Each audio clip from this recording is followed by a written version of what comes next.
কলকাতা কালাইডোস্কোপ।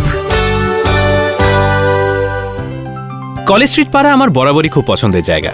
কতদিন কফি হাউসে বেরিয়ে একা হেঁটেছি, এবারে সঙ্গে ছিল কুহু। সেদিন কলেজ স্কোয়ারের পিছনে বঙ্কিম চ্যাটার্জি স্ট্রিট ধরে হাঁটছিলাম।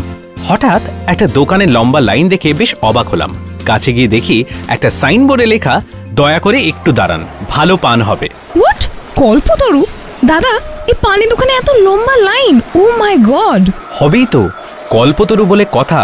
মুখবিলাস, মুখরঞ্জন, বাদশাহী, মনমাতোয়ারা, দিলখুশ, কত রকম পান পাওয়া যায় জানিস? আর দাম 1 টাকা থেকে শুরু করে 1000 টাকা।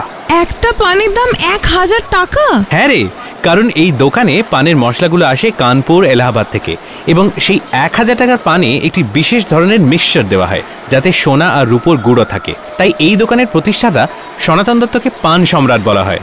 দাদা দেখো কত ছবি এখানে। কল্পতরু পানের দোকান এতই বিখ্যাত যে কলকাতার গণ্যমান্য লোকেরা এসে এখানে পান খেতেন, যেমন পুলক বন্দ্যোপাধ্যায়, শ্যামল মিত্র, ভানু বন্দ্যোপাধ্যায়, পিসি সরকার এবং বহু অভিনেতা অভিনেত্রীরা। ইনফ্যাক্ট সর্বপল্লী রাধাকৃষ্ণন, ইন্দিরা গান্ধীও এই দোকানে পান খেয়েছেন, জানিস তো? How nostalgic. দাদা, একটা দিলখুশা পান দিন তো।